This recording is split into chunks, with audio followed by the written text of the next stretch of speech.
আপনারা শুনছেন অনু audio films. প্রতি সপ্তাহে আমরা আপনাদের জন্য নিয়ে আসি তারানাথ তান্ত্রিকের রোমাঞ্চকর কিছু গল্প। আজ আপনি শুনবেন অর্ণব ঘোষের কলমে তারানাথ তান্ত্রিক ও শ্বেত খাংরার পিশাচ। গল্পটি শুনে ভালো লাগলে অবশ্যই আমাদের চ্যানেলটি সাবস্ক্রাইব করে বেল আইকন প্রেস করে রাখবেন এবং অবশ্যই আপনার মূল্যবান মতামত আমাদের কমেন্টসে জানাতে ভুলবেন না। শুরু হচ্ছে আজকের গল্প, অর্ণব ঘোষের কলমে তারানাথ তান্ত্রিক ও শ্বেত খাংরার পিশাচ।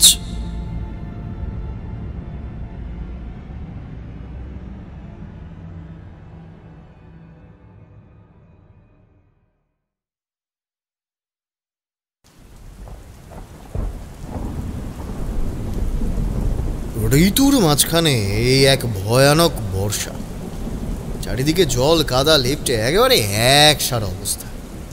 আর যত বৃষ্টি এই সপ্তাহের শেষে এসেই হতে হবে। গত 2 সপ্তাহ তারানাথের বাড়ি যাওয়া হয়নি, ভেবেছিলাম আজ সকাল থেকেই ঢু মারব।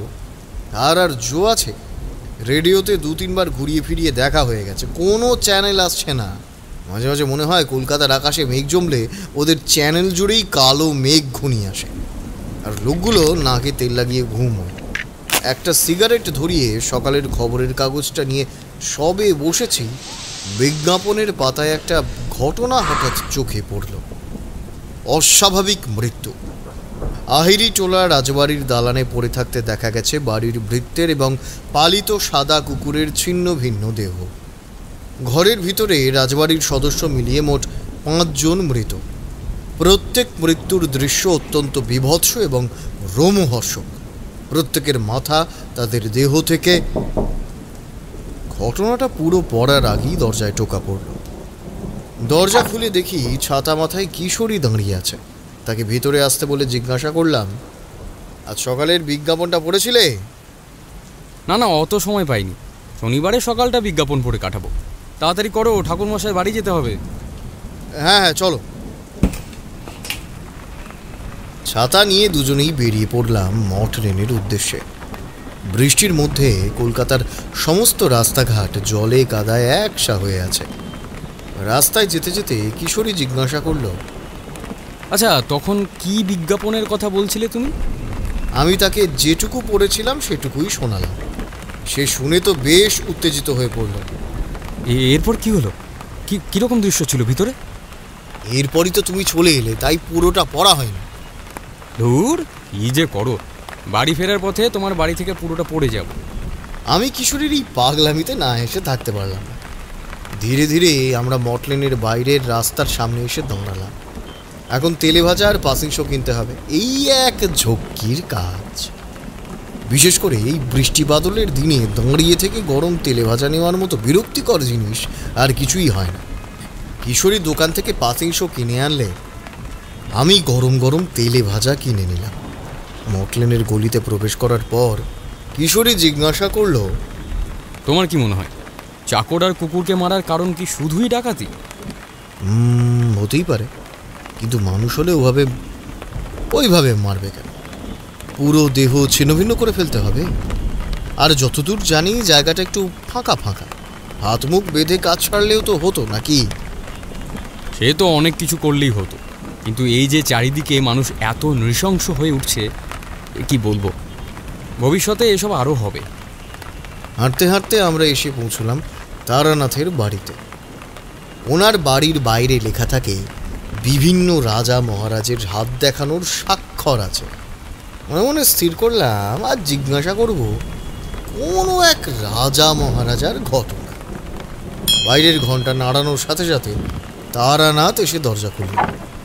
কিশোরী একটু ঠাট্টা করে জিজ্ঞাসা করল, বাবা, আজকে আপনি দরজা খুললেন? চারি কোথায়? চারি তার এক বন্ধুর বাড়ি গেছিল, সেখানেই আটকে গেছে। এসো, তোমরা ভেতরে এসো। যা, চারি নেই মানে তো চাও নেই তার মানে? হ্যাঁ, চা হবে না কেন? তোমার কি চা না হলে চলবে না? ঠাকুরমশাই হঠাৎ করেই যেন বেশ রেগে গেলেন। কিশোরী কি বলতে কি বলে দেবে, তাই আমি আগে ভাগেই বললাম, আরে বাবা, আপনি রেগে যাচ্ছেন কেন? আসলে ওরকম মানে মানে এরকম পরিবেশে আর কি একটু চা না হলে মানে জমে না তো ঠিক। আসলে তবে মটলেনে আসি তো আপনার জন্য, চা তো অন্য জায়গাতেও পাওয়া যাবে, চারির হাতের চা তো পুরী পাও না আর কি।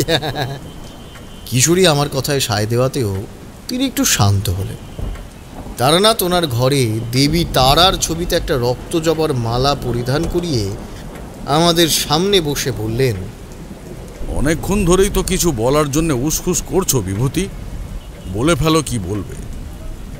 আমি আকস্মিক এহেন আক্রমণে একটু চমকে উঠলাম, কিন্তু পর মুহূর্তেই নিজেকে সামলে একটু আমতা আমতা করেই বললাম, না মানে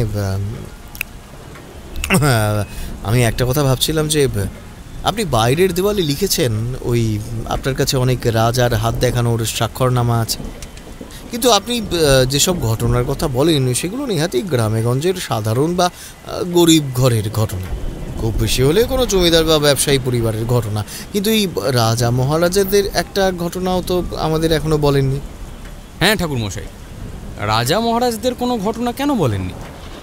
ঠাকুরমশাই নিজের সাদা দাড়ির ওপর হাত বুলোতে বুলোতে বললেন, তোমরা কি ভাবছো রাজাদের ঘটনা বলতে বড় রাজমহল হবে, অতিশয় প্রাচুর্য এবং রাজকীয় আতিথেয়তা হবে? এইরকম ঘটনার আন্দাজ করে থাকলে তাহলে ভুল ভাবছো। তখন বিদেশিরা শাসন করছে, ভারতীয় রাজারা ঠুঁটো জগন্নাথ। তবে আমি গেছিলাম কিছু আঞ্চলিক রাজাদের কাছে, এই ধরো যেমন সন্তোষপুরের জমিদার রাজা কৃষ্ণমোহন বাগচি, কনকগ্রামের রাজা আনন্দমোহন বন্দ্যোপাধ্যায়, এইরকমই আরও কয়েকজন আছে। আমি কিছু একটা বলতে যাচ্ছিলাম, কিন্তু তিনি আমায় থামিয়ে দিয়ে বললেন, আমি জানি তুমি কি বলবে, এনাদের নিয়ে কোনো ঘটনা থাকলে বলতে, তাই তো? এরপর ঠাকুরমশাই আনমনে কি যেন একটা ভাবল, একটা দীর্ঘশ্বাস ফেলে বললেন, বহুদিন হয়ে গেল, ঘটনাটা ভুলে গেছিলাম। জীবনে ওরকম অদ্ভুত আর ভয়ালো ঘটনা খুব কমই দেখেছিলাম, তোমরা বলাতে আবার মনে পড়ে গেল। কোথাকার ঘটনা এটা? রঘুনাথপুরের খাংড়া রাজবাড়ির ঘটনা। স্থানীয় লোকেরা বলতো শ্বেত খাংড়ার দালান। যাই হোক, তাহলে আমরা। সাথে সাথে কিশোরী তার পাঞ্জাবির পকেট থেকে দুটো পাসিং শোয়ের প্যাকেট বের করে ওনার হাতে এগিয়ে দিল। সেখান থেকে একটা অগ্নিসংযোগ করেই তিনি চোখ বন্ধ করে বলা শুরু করলেন,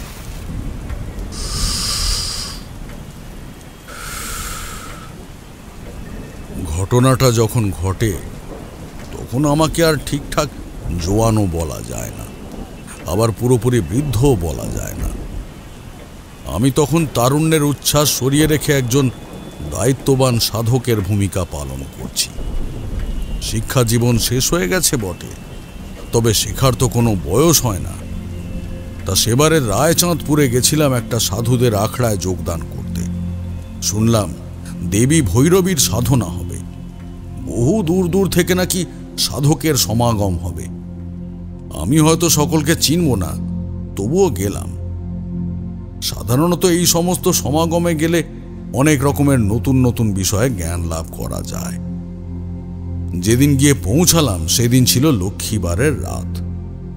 একটা নাট মন্দিরের সামনে বেশ ভালো করে পরিষ্কার করে সকলের বসার জায়গা করে দেওয়া হয়েছিল। পরিবেশ, বুঝলে, পরিবেশ, সেটাই হলো সবচেয়ে গুরুত্বপূর্ণ বিষয়। তুমি যদি একটা সমাগমের জন্য সেই পরিবেশই অতিথিদের দিতে না পারো তাহলে আর কি করণীয়? তো যাই হোক, ব্যবস্থাপনা ভালোই ছিল। আমাদের গোল করে বসতে হয়েছিল। সামনে একটা গাছের গুঁড়িকে কেটে একটা লম্বা অথচ ছোট্ট বেদি মতো করা হয়েছিল। তারই উপর দাঁড়িয়ে আছেন স্বয়ং দেবী ভৈরবী, ঘোর কৃষ্ণ পাথরের তৈরি মূর্তি। তাতে সিঁদুর আর চন্দন লেপা রয়েছে। গুঁড়ির ঠিক নিচে আগুন জ্বলছে।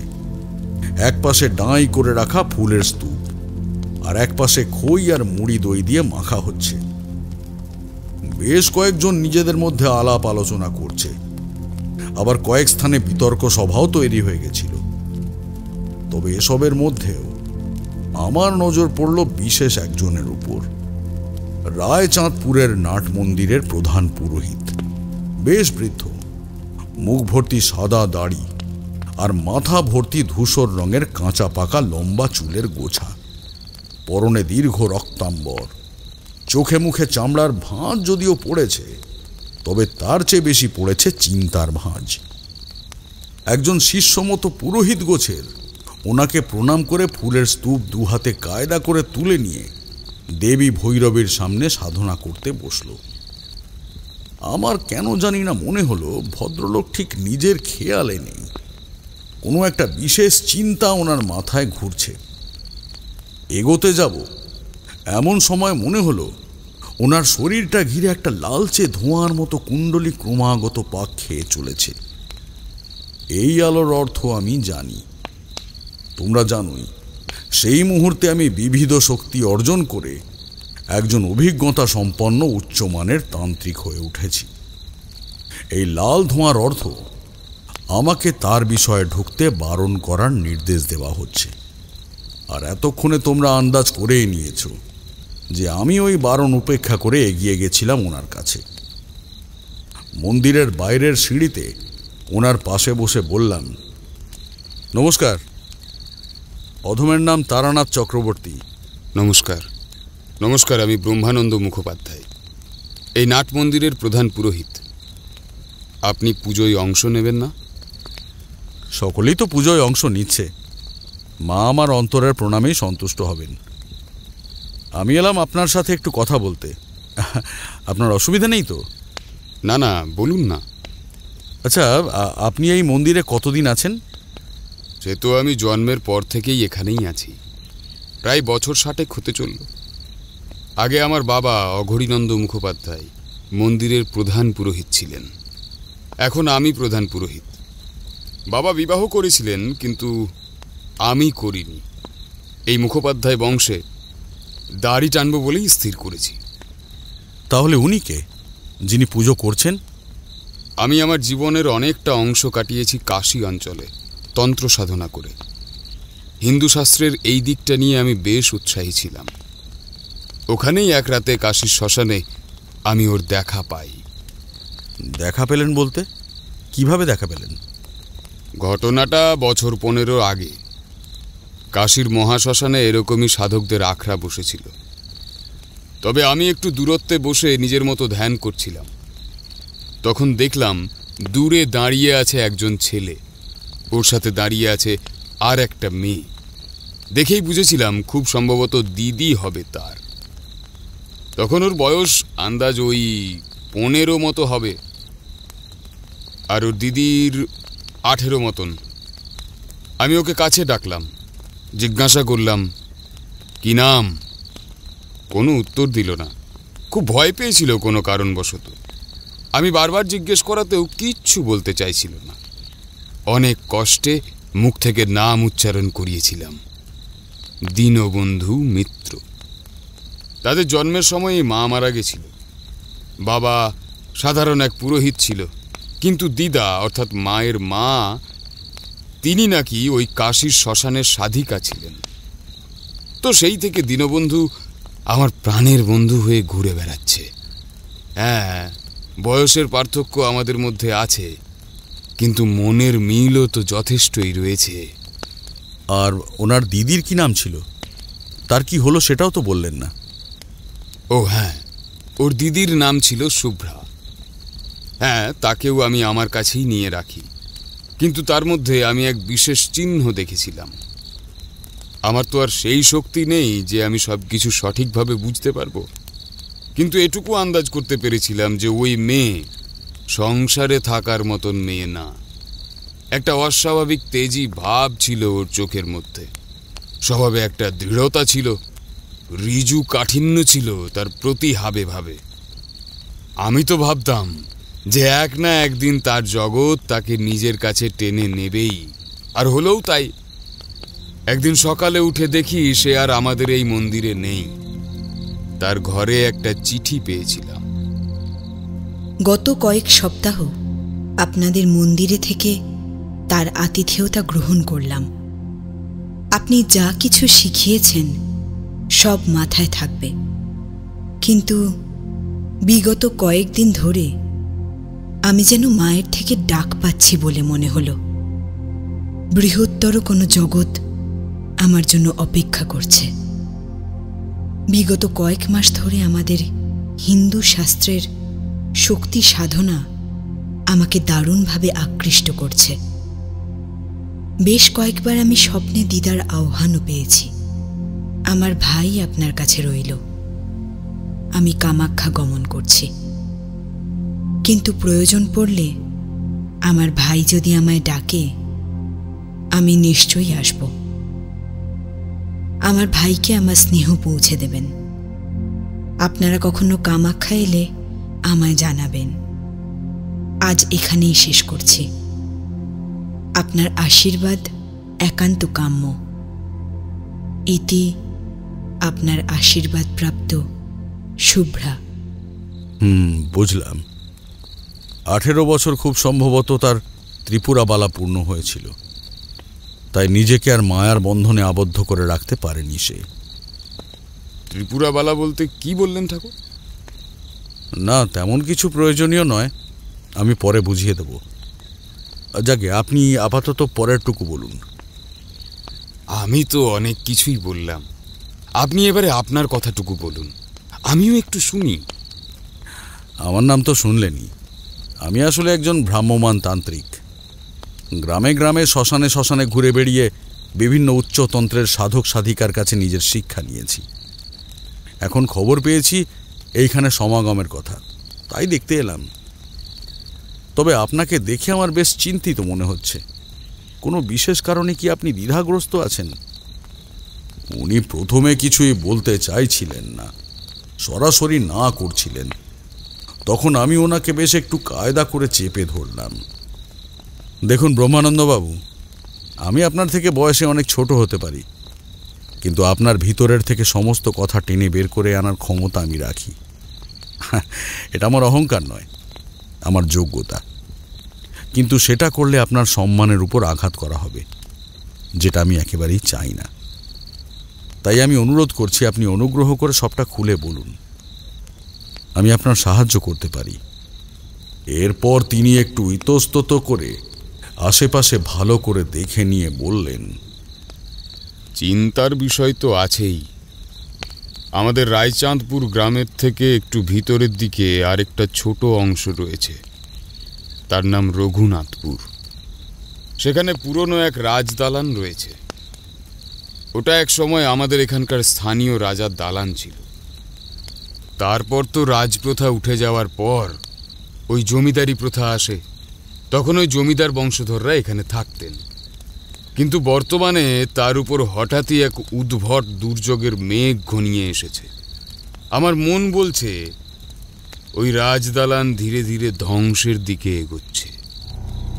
এখন কারা থাকেন ওখানে? বর্তমানে সেখানে আমাদের পূর্বতন রাজ জমিদারেরই বংশধর আর ওনার পরিবার থাকেন। রায়মঙ্গলবাবু, কণিকা দেবী আর ওনাদের 2 কন্যা সন্তান। প্রথম কন্যা মাধবী এবং কনিষ্ঠা কন্যা সহস্রা। তা আপনার হঠাৎ এরকম মনে হওয়ার কারণ কি? সেটাই তো ঠিক বুঝে উঠতে পারছি না। বিগত 2 দিন ধরে ওনার 2 কন্যা যথাক্রমে পাগলের মতো আচরণ করছে। পাগলের মতো বলতে? যদি একটু বিষয়টা খুলে বলেন। তাহলে আপনি মন্দিরের ভিতরে এসে বসুন, আপনাকে গোড়া থেকেই সমস্ত বিষয়টা বলি। এই রায়মঙ্গলবাবুর আসার আগে এনাদের গত 2 বংশধর বাইরের শহরের দিকে কাজের সূত্রে থাকতেন, কিন্তু রায়মঙ্গলবাবু কাজ থেকে তাড়াতাড়ি মুক্তি নিয়ে ফিরে এলেন নিজের জমিদারি আর প্রজাদের দেখতে নিজের গ্রামে। এদিকে আবার যেহেতু ওনার কোনো পুত্র সন্তান হয়নি, তাই তিনিও আমার মতো ওই মুখোপাধ্যায় বংশে ইতি টানলেন। আমরা 14 পুরুষ ধরে ওনাদের বাড়িতে পুজো করছি। উনি হঠাৎ একদিন ভোরবেলা আমার বাড়িতে এসে রীতিমতো কাঁদতে কাঁদতেই বললেন, ঠাকুর ঠাকুর একটু একটু আমার সাথে শ্বেত খাঙ্গোরায় যেতে পারবেন? কি ব্যাপার রায়বাবু, আপনি এত ভোরে? আসুন আসুন আসুন, ভিতরে আসুন। না না না না না, ভিতরে যাব না। আপনি আপনি অনুগ্রহ করে আমার সাথে একটু শ্বেতখাঙ্গরায় চলুন। আর দেরি করলে হয়তো মেয়েটাকে। আমি বুঝলাম বিষয়টা গুরুতর। কোনো মতে পোশাক গলিয়ে ওনার সাথে রওনা দিলাম। যখন আমরা শ্বেতখাঙ্গরায় পৌঁছালাম তখন পিছনের মন্দিরের দিকে গোঙানির তীব্র স্বর ভেসে আসছিল। আমি দ্রুত দালান পেরিয়ে পিছনের মন্দিরে গিয়ে দেখি ওনার ছোট মেয়ে মন্দিরের মূল প্রকোষ্ঠে অন্ধকার করে একটা লাল জবা ফুলের গণ্ডির ভিতরে, মানে আমার বলতেও লজ্জা বোধ হচ্ছে, সে উলঙ্গ হয়ে দীর্ঘ কেশ দিয়ে নিজের বক্ষের স্থান এবং যোনি স্থান আচ্ছাদিত করে রেখেছে। লালচে জিভটা বের করে রেখেছে, চোখ দুটো ঘোলাটে ধূসর হয়ে আছে। আমি ধীরে ধীরে তার সামনে গিয়ে বসলাম। তার নিষ্পলক দৃষ্টি সরাসরি সামনে নিবদ্ধ। আমি খুব ধীর কণ্ঠে জিজ্ঞাসা করলাম, সহস্রা মা, কি হয়েছে? এভাবে বসে আছো কেন? সে কোনো উত্তর দিল না, ভাবলেশীনভাবে স্থাণুর মতো বসে রইল। আমি আশেপাশে ভালো করে দেখলাম অস্বাভাবিক কিছু আছে কিনা। না, পুরো প্রকোষ্ঠ খালি এবং নিখুঁতভাবে পরিচ্ছন্ন। আমি তার সামনে থেকে উঠে আসতে যাব এমন সময় সে একটা ভাঙা ভাঙা খসখসে কণ্ঠ করে আমার দিকে তাকিয়ে অল্প হেসে বলল, ঠাকুর মশাই, আমাকে একটু চাল, তেল আর সিঁদুরের ব্যবস্থা করে দিতে পারবেন? এহেন কণ্ঠস্বর শুনে আমি বেশ ঘাবড়ে গেলাম। সহস্রা মায়ের কণ্ঠ অত্যন্ত নরম। তাহলে কি কেউ ভর করল? আমি ঘাড় নেড়ে সম্মতি জানিয়ে জিজ্ঞাসা করলাম, করে দেব, কিন্তু কে তুমি? আমি সৌমন্ত। কি চাও তুমি? আমি এই দালানে পুজো চাই, আর তারপর আমি এখান থেকে মুক্তি চাই। আমি কোশমিন কালেও এই জিনিসের নাম শুনিনি। তার সামনের থেকে উঠে বাইরে বেরিয়ে এলাম। আমি সত্যিই বুঝতে পারছিলাম না কি বলবো। বাইরে এসে দেখলাম দরজার কাছে কান্না ভেজা চোখে রায়মঙ্গলবাবু দাঁড়িয়ে আছে। পিছনে শাড়ির আঁচল দিয়ে মুখ চেপে দাঁড়িয়ে আছে কণিকা দেবী, ও তার সামনে নিষ্পলক দৃষ্টিতে ফ্যাকাশে মুখে দাঁড়িয়ে আছে মাধবী। আমি রায়বাবুর হাত চেপে ধরলাম। মাকে স্মরণ করুন, দেখবেন সব ঠিক হয়ে যাবে। আপনি কিছু বুঝতে পারলেন না? এত অল্প জিনিস প্রত্যক্ষ করে বুঝতে পারা অত্যন্ত কঠিন রায়বাবু। আমাদের আগে বুঝতে হবে ও কে, কি চায় আমাদের থেকে। পুজো আর মুক্তির অর্থই বা কি, আর কাকেই বা পুজো করতে হবে? অনেক প্রশ্ন আছে রায়বাবু, তাড়াহুড়ো করলে হবে না। আমি প্রায় বেরিয়ে আসতে যাব এমন সময় কণিকা দেবী মুখ চেপেই জিজ্ঞাসা করলেন, তাহলে তাহলে আমরা এখন কি করব ঠাকুর? আপাতত যা চাইছে সেটা দিয়ে দিন, কিছুটা চাল, তেল আর সিঁদুর। এরপর আমি তাদের বাড়ি থেকে বেরিয়ে আসি, কিন্তু আমার মাথায় ঘুরতে থাকে সহস্রা মায়ের বলা সেই নামটা, সৌমন্ত। আমি আমার এই নাট মন্দিরে ফিরে এসে সমস্ত পুঁথি ঘেঁটে দেখি, কিন্তু না, কোথাও আমি এই নামটা পাইনি। এরপর 5 দিন কেটে যায়। দিনের পর দিন তার কাজকর্মে, স্বভাবে পরিবর্তন আসতে শুরু করল। মন্দিরের ভিতর কোথা থেকে ছাই ভস্য জোগাড় করে মুখে, গায়ে, হাতে, পায়ে মাখতে শুরু করল।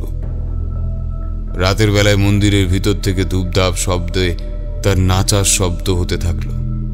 তারপর শুরু হলো নিজের হাতের চামড়া কামড়ে ছিঁড়ে রক্ত দিয়ে আলপনা দিতে থাকা।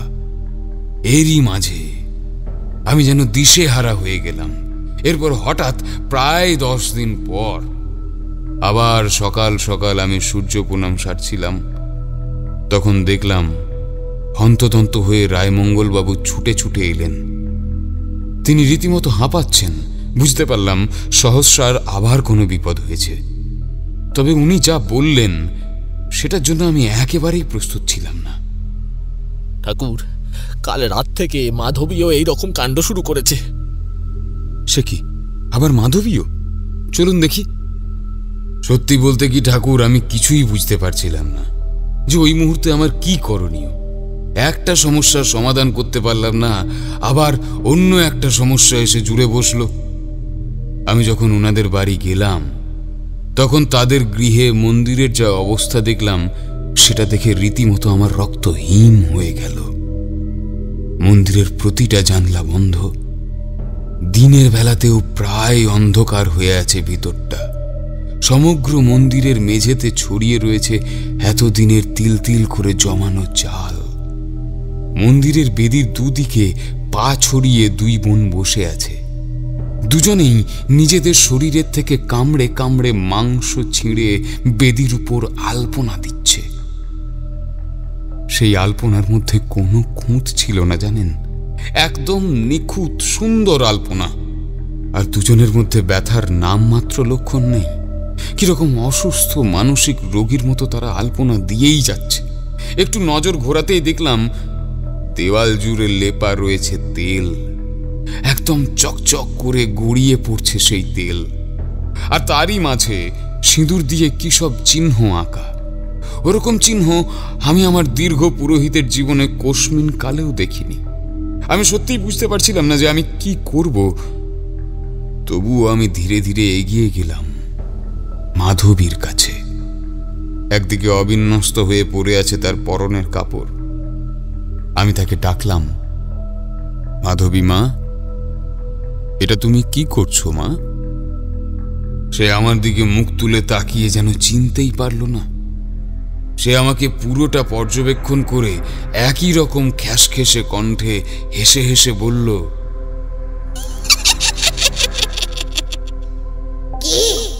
কে মাধবী? আমার নাম কৃপানক। আমি কৃপানক। আর ও হলো সৌমান্ত। আমরা দুজনেই ওর জন্য আলপনা দিচ্ছি। রক্ত দিয়ে আলপনা দিচ্ছি। লাল রঙের আলপনা ওর খুব ভালো লাগে। কে মা? কার ভালো লাগে? সে খিলখিল করে হাসতে হাসতে আমাকে কাছে ডাকলো। তারপর ফিসফিস করে আমার কানের কাছে মুখ নিয়ে এসে বলল, কান্তির জন্য কান্তি ধূপ। এরপর সে আমাকে আর তোয়াক্কা না করেই আবার কিছুটা মাংস ছিঁড়ে রক্ত বের করে ঘষতে শুরু করলো। আমি দেওয়ালের ছবিগুলো এরপর দেখছিলাম, সিঁদুর দিয়ে অস্পষ্ট হয়ে আসা ছবিগুলো। দেখে মনে হচ্ছিল যেন জ্যামিতিক নকশা। কোথাও ত্রিভুজ, কোথাও একটা গোল, তার ভিতরে চতুর্ভুজ। কোনো মানে খুঁজে পাচ্ছিলাম না আমি। বাইরে বেরিয়ে এসে রায়মঙ্গলবাবুকে জিজ্ঞাসা করলাম, মাধবীর অবস্থা কি হঠাৎ করেই আজ এরকম হয়ে গেল, নাকি গত 2-1 দিন কোনো অস্বাভাবিকতা লক্ষ্য করেছিলেন? একটু মনে করে বলুন তো। হ্যাঁ, মাধবী অস্বাভাবিক আচরণ করছিল বেশ কয়েকদিন ধরেই। ও না একদম ঝাল খেতে পারে না, কিন্তু গত 2 দিন ধরে ও বেশ ঝাল খাচ্ছে। আর সবসময় কেমন যেন একটা অন্যমনস্ক হয়ে থাকতো। তারপর সন্ধেবেলায় তুলসী মন্দিরে ওই প্রদীপ দিত। সেদিন বলল, না আমি প্রদীপ জ্বালাবো না, আমার খুব ভয় করে। ওই আগুনে আমার খুব ভয় করে। কাল মাঝরাতের বেলায় উঠে দেখলাম মেঝের মধ্যে কিরকম কুকুরের মতো বসে আমার দিকে তাকিয়ে লালা ঝরছে। আমি চিৎকার করাতে পাশের ঘর থেকে উনি ছুটে এসেছেন। তারপর তো আজ সকালে ঘুম থেকে উঠে দেখি এসব করছে। তিনি আর কিচ্ছু বলতে পারলেন না ঠাকুর, হাউমাউ করে মুখ চেপে কাঁদতে থাকলেন। রায়মঙ্গল বাবুও প্রায় কাঁদতে কাঁদতে বললেন, হঠাৎ করেই যে মেয়ে দুটোর কি থেকে কি হয়ে গেল কিছুই বুঝছি না ঠাকুর। মেয়ে দুটো কি আদৌ আর কখনো ঠিক হবে? কোনো ওঝা ডাকবো ঠাকুর? না না, ওসব ওঝার কাজ নয়। এখানে কোনো জটিল মন্ত্রতন্ত্রের বিষয় রয়েছে, আর আমার মন বলছে যে এটাই শেষ নয় রায়মঙ্গল বাবু। আরো ভয়ানক কিছু অপেক্ষা করছে। মাধবী আর সহস্রা দুজনে যথাক্রমে কৃপানক এবং সোমমান্থ হয়ে গেছে। তারা অপেক্ষা করছে কান্তি ধূমের জন্য। সত্যি বলতে এরা কারা আমি আমার অল্প বিদ্যে দিয়ে বুঝবো না। এর জন্য তন্ত্রমন্ত্র জানা, আর যেভাবে বিষয়টা এগোচ্ছে তাতে মনে হচ্ছে কান্তি ধূম আর কেউ নয়, স্বয়ং আমি আর রায়বাবু দুজনেই একসাথে কণিকা দেবীর দিকে তাকালাম। কণিকা দেবী হঠাৎই আমাদের সামনে প্রথমে চোখ বিস্ফারিত করে তাকালেন, তারপর মুহূর্তের মধ্যে কান্না আর হাসি মেশানো একটা মিশ্র প্রক্রিয়া দিয়ে একটা কান ফাটানো কর্কশ ভঙ্গিতে চিৎকার করে ধপাস করে মাটিতে পড়ে গেলেন। রায়বাবু উৎকণ্ঠায় ঝুঁকে পড়ে নিজের স্ত্রীকে সামলাচ্ছেন। আমি হঠাৎ খেয়াল করলাম কণিকা দেবীর মুখ থেকে সাদাটে গ্যাজলা মতো কি একটা বেরিয়ে আসছে। রায়বাবু কি করবেন ভেবে পেলেন না, তিনি শুধু কাঁদতে লাগলেন। আর সত্যি বলতে কি, এমতো অবস্থায় আমিও ভেবে পেলাম না যে কি করণীয়। আগে কখনো পড়িনি আমি এরকম অবস্থায়। কোনো মতে আমি রায়বাবুকে বললাম, আপনি কণিকা দেবীকে নিয়ে ভিতরে যান রায়বাবু, ওনার শরীরটা ভালো ঠেকছে না, আমি দেখছি যদি কোনো শ্মশানতান্ত্রিকের খোঁজ পাওয়া যায়। উনি কণিকা দেবীকে নিয়ে ঘরের ভিতরে চলে গেলেন। আমি সেখান থেকে বেরিয়ে আসার আগে দেখলাম দুই বোন ওই মন্দিরের ভিতর চাল ছুঁড়ে ছুঁড়ে খেলা করছে আর খলখল করে হাসছে। অমন মিষ্টি দুটো মেয়ে চোখের সামনে এমনভাবে বদলে গিয়ে পাগলের মতো হাবভাব করছে, সেটা দেখে আমার মনটা খারাপ হয়ে গেল ঠাকুর। সেদিন ফিরে আসতে আসতে ভাবছিলাম যে আমার উপর কতটা ভরসা করে আছেন রায়বাবু, কিন্তু আমি সেই ভরসার মর্যাদাটুকুও রাখতে পারছি না। এক নাগাড়ে সমস্ত ঘটনাটা বলে তিনি একটু বিরতি নিলেন, এক ঘটি জল খেয়ে নিলেন। আমি দেখলাম এদিকে দীনবন্ধুবাবু নিজের পুজোর প্রায় শেষ পর্যায়ে চলে এসেছেন। কয়েকজন সাধক একটু আশেপাশে উঠে ঘোরাফেরা করছেন। বেশ কিছুক্ষণ চাপা মৌনতা বিরাজ করছিল। মন্দিরের বাইরে থেকে হালকা মন্ত্র উচ্চারণের আওয়াজ আসছিল। কিছুক্ষণ পরেই আমি কথা শুরু করলাম। আচ্ছা, এইবারে বুঝলাম আপনি কেন সাধুদের সমাগম করেছেন। দেবীর পুজো একটা কারণ মাত্র। আপনি আসলে একজন উচ্চতন্ত্রের তান্ত্রিকের খোঁজ করছেন, কি ঠিক বলেছি তো? হ্যাঁ, সেটা ঠিকই বলেছেন, তবে খোঁজ করছিলাম, এখন পেয়ে গেছি। আমি তো সবটাই শুনলাম। আপনার কাছে আমার কয়েকটা প্রশ্ন আছে, ভালো করে ভেবে চিন্তে উত্তর দেবেন। প্রথম প্রশ্ন হলো, মাধবী আর সহস্রা নিজেদের শরীরের কোন কোন অংশ থেকে কামড়ে চামড়া তুলেছিল? দ্বিতীয় প্রশ্ন, আপনি মন্দিরের দেওয়ালে যে চিত্র দেখেছিলেন সেটা কিরকম দেখতে ছিল, মানে তার গঠন, আকার, আকৃতি ইত্যাদি আর কি। আর 3 এবং সব থেকে গুরুত্বপূর্ণ, এই শ্বেত খাংরার দালানের কোনো গোপন ইতিহাস থাকলে আমায় বলুন। যতদূর মনে পড়ছে সহস্রা নিজের বাম হাতের থেকে আর মাধবী নিজের ডান পায়ের থেকে চামড়া বের করছিল। আচ্ছা, এবারে আসি মন্দিরের দেওয়ালের ছবিতে। সেগুলো তো আপনাকে বললামই কিরকম জ্যামিতিক নকশার মতো। একটা বাদে কোনোটাই সম্পূর্ণ নয়। যেটা সম্পূর্ণ মনে হয়েছিল অনেকটা এইরকম, ধরুন চারদিকে 4টে নলের মতো, তারপর মাঝখানে একটা গোল। গোলের বাইরে ওই ফুলের পাপড়ির মতো করা, গোলের ভিতরে কি যেন ছিল। দেখুন তো অনেকটা এইরকম দেখতে ছিল কিনা।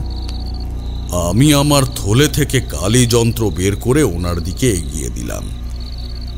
উনি হাতে নিয়ে বেশ কিছুক্ষণ নাড়াচাড়া করে বেশ উত্তেজিত কণ্ঠে বললেন, হ্যাঁ হ্যাঁ হ্যাঁ, এটাই ছিল। এই তো ভিতরে গোল, বাইরে নলের মতো পাপড়ি আঁকা। হ্যাঁ হ্যাঁ হ্যাঁ, এটাই তো ছিল। কিন্তু এটা কি ঠাকুর? ওটাকে বলে কালী যন্ত্র। বিশেষত তান্ত্রিক কালী পুজো ইনি ব্যবহৃত হন। তবে অনেক ক্ষেত্রে ঘরোয়া পুজোতেও এনার চল দেখা যায়। এক কথায় বলা যায় ইনি দেবী কালীর একটি প্রতিস্থাপক স্বরূপ। দেবী কালীর প্রতিস্থাপক? কিন্তু ওরা মন্দিরের দেওয়ালে মা কালীর প্রতিস্থাপককে সিঁদুর আর তেল দিয়ে কেন আঁকবে? সেটা তো ওই বাড়ির ইতিহাস না জানা অবধি বোঝা সম্ভব নয়। আপনি যদি কিছু জেনে থাকেন তো বলুন। না, ইতিহাস আমি বলতে পারবো না। সত্যি বলতে কি, এর আগে কখনোই আমি এরকম ঘটনায় আমি পড়িনি, তো তাই জানার প্রয়োজন বোধটুকুও করিনি। তবে নিশ্চয়ই রায়বাবু আপনাকে এই বিষয়ে সাহায্য করতে পারবেন। তবে শুনেছি কানাঘুষো যে ইংরেজরা একবার এই বাড়িটা হস্তান্তর করতে চেয়েছিল। তখনকার যিনি পুরোহিত ছিলেন তিনি কিছু একটা অভিচার ক্রিয়া করেছিলেন বাড়ির উপর। তবে পুরোটা হয়তো রায়বাবুই আপনাকে বলতে পারবেন। ঠিক আছে, তাহলে কালকে সকালেই আমরা ওনার বাড়ি রওনা দেব। আজ রাতে সবাই চলে যাবে তো? হ্যাঁ, পুজো তো প্রায় শেষ হয়েই এলো। একটু পর প্রসাদ বিতরণ, তারপরই সব শেষ হয়ে যাবে। আমি দেখলাম দীনবন্ধুবাবু পুজোর আসন ছেড়ে উঠলেন। তারপর দেবীকে ভক্তি ভরে প্রণাম করে আমাদের দিকে এগিয়ে এলেন। দু একজন সাধন দায়িত্বে নিয়োজিত হলেন প্রসাদ বিতরণের জন্য। দীনবন্ধু মিত্র আমার সামনে এসে বললেন, প্রণাম ঠাকুর মশাই। আরে আপনি এখানে বসে আছেন, পুজো দেখেছেন? হ্যাঁ হ্যাঁ দেখেছি। আমি তোমার গুরুদেবের সাথে একটা বিষয় নিয়ে আলোচনা করছিলাম। ও, প্রসাদ নিয়ে আসি, দাঁড়াও। এই বলে আমি বাইরে এসে প্রসাদ নিলাম। সামান্য ফলাহার আর মিষ্টি ছিল প্রসাদে। ভক্ষণের পর যখন হাত মুখ ধুচ্ছি তখন দূর থেকে দেখলাম ব্রহ্মানন্দ ঠাকুর ওনার শিষ্যকে কি যেন বোঝাচ্ছেন। আমি যখন আবার ভিতরে প্রবেশ করলাম তখন তিনি বললেন, আসুন ঠাকুর মশাই, আসুন। আপনাকে একটা বিষয় বলতে আমি ভুলে গেছিলাম। ওই যে আমার শিষ্য দীনবন্ধু, ওর সাথেই রায়বাবু নিজের জ্যেষ্ঠা কন্যার বিবাহ স্থির করেছিলেন। তাই যখন এই ঘটনা ঘটে তখন দীনবন্ধুও একরকমের প্রতিকার খুঁজতে শুরু করেছিল। আচ্ছা, তা কিছু প্রতিকার পেয়েছো? এখনো পর্যন্ত আমার বিদ্যে দিয়ে কিছুই হয়নি, কিন্তু ভাবছি যে পারবে তাকে আজ একবার আহ্বান করব।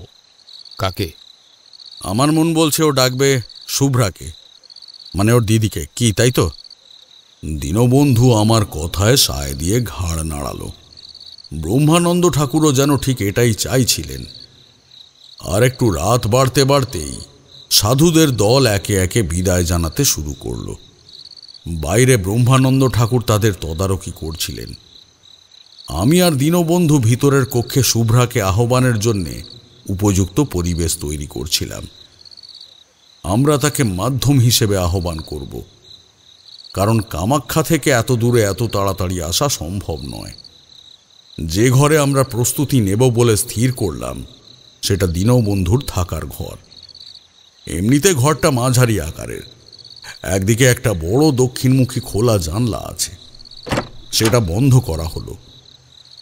তারপর ঘরের মাঝামাঝি একটা স্থানে ছোট গোলাকার চার পেয়ে রাখা হলো। একটু রাত বাড়তেই লণ্ঠন নিভিয়ে একটা ছোট্ট মাটির প্রদীপে আগুন জ্বালানো হলো, আর জ্বলন্ত প্রদীপটা রাখা হলো ঠিক চার পেয়ের মাঝখানে।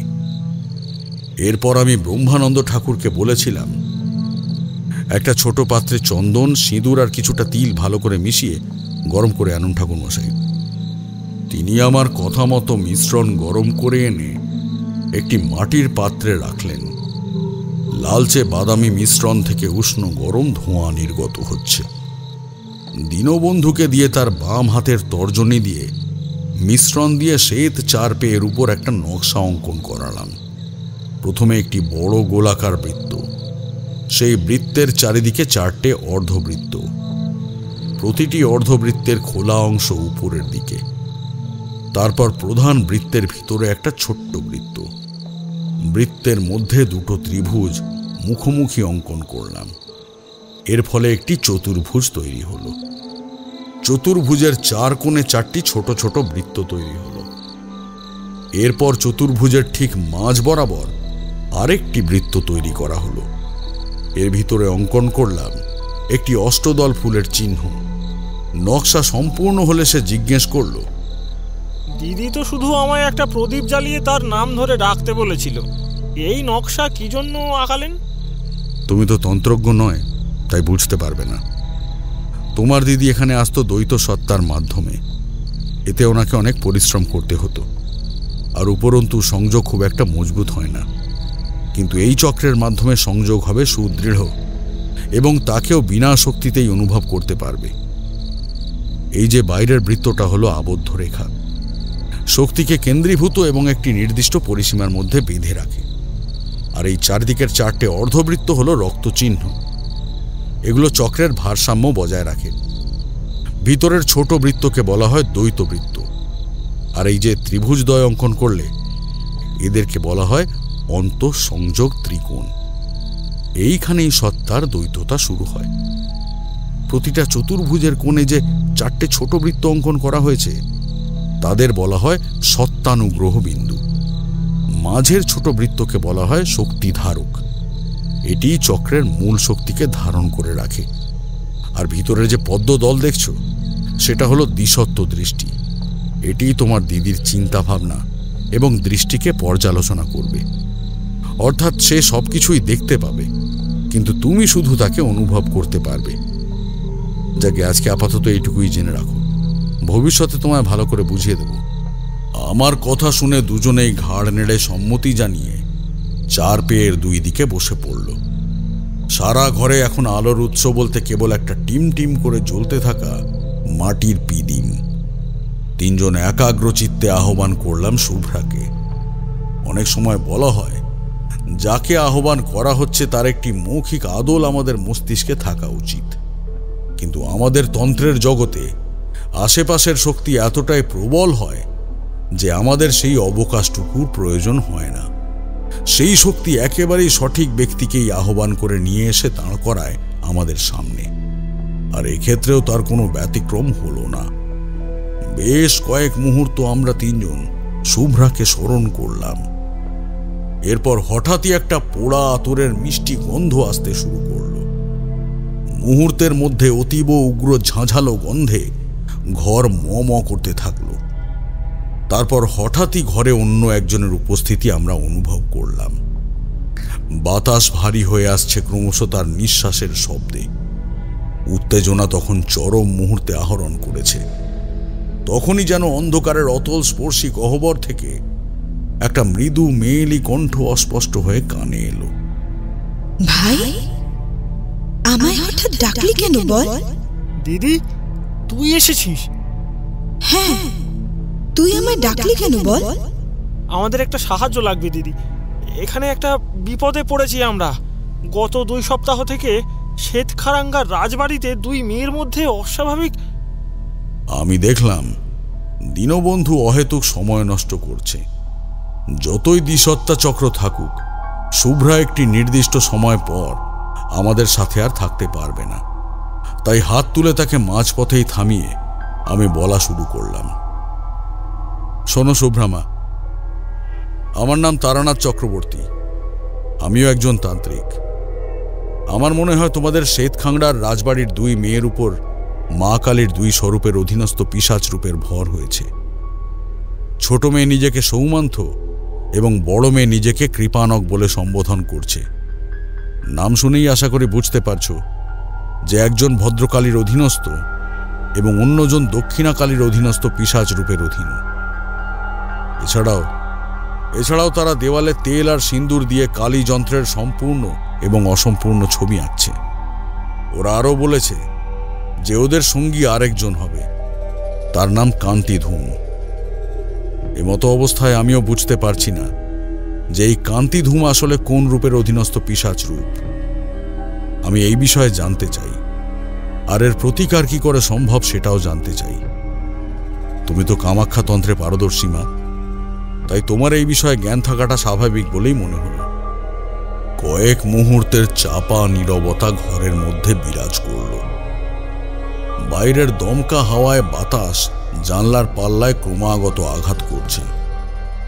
তারপর আবার আগের মতো অন্ধকারের ভিতর থেকে অস্পষ্ট শব্দ ভেসে এলো, এবং সে যা বলল তাতে মনে মনে একটু তৃপ্তিই পেলাম। আমার প্রণাম নেবেন ঠাকুর মশাই। এখানে তান্ত্রিক মহলে আপনার অনেক নাম শুনেছি। আপনি আমায় দেখতে পাচ্ছেন না, কিন্তু আমি আজ আপনাকে চাক্ষুষ করলাম। এবারে আসি আপনার উত্তরে। হ্যাঁ, আপনি ঠিকই ধরেছেন সবকিছু। তবে কান্তি ধূম হল মা শ্বেতকালীর অধীনস্থ এক পিশাচ রূপ। খুব সম্ভবত ওনাদের মায়ের উপর ওই পিশাচ ভর করবে, এবং আমার অনুমান ভর করেও গেছে। প্রতিকারের পূর্বে আমাদের আগে ভর করার কারণ জানতে হবে, তাদের আগমনের উৎস জানতে হবে। আমরা যাকে সর্বশক্তিমান কালী বলে প্রতিরূপ করে থাকি, তাদের 3টি রূপ কল্পনা করা হয়। বলা হয় এই 3 রূপের অধীনে বাকি সমস্ত কালী রূপের অবস্থান রয়েছে। প্রথম হল মহাকালী, দ্বিতীয় কালা শঙ্কর্ষিণী কালী, এবং তৃতীয় চামুণ্ডা কালী। দেওয়ালের অসম্পূর্ণ কালীযন্ত্রের অর্থ তাদের কোনো বিশেষ কাজে আহ্বান করা হয়েছিল, কিন্তু কাজ শেষের পর তাদের আর বিসর্জন দেওয়া হয়নি। আপনাকে 2টো জিনিস জানতে হবে। তাদের আহ্বান করেছিল মা কালীর কোন প্রধান রূপ থেকে, আর 2, কাজ শেষের পর তাদের বিসর্জন দেওয়া না হলে তাদের প্রতিকৃতি বর্তমানে কোথায় রয়েছে। অনেক ধন্যবাদ তোমায় শুভ্রা মা। তোমায় আর কষ্ট দেব না, তুমি নিজের সশরীরে ফিরে যেতে পারো। ধন্যবাদ আপনাকেও ঠাকুর মশাই। গুরুদেব ব্রহ্মানন্দ, আমার প্রণাম নেবেন। আমার ভাইকে দেখে শুনে মানুষ করার জন্য অনেক ধন্যবাদ। ভালো থাকবেন। তুইও ভালো থাকিস রে মা। যা যা, ফিরে যা। পাতালের অন্ধকারে ধীরে ধীরে স্তিমিত হয়ে মিলিয়ে আসার মতো শুভ্রা শেষ স্বরগুলো শোনালো। আমি আসলাম ভাই, ভালো থাকিস, সাবধানে থাকিস, চিন্তা করিস না। যাকে ভালোবাসি সে সুস্থ হয়ে উঠবে। আমার আশীর্বাদ রইল।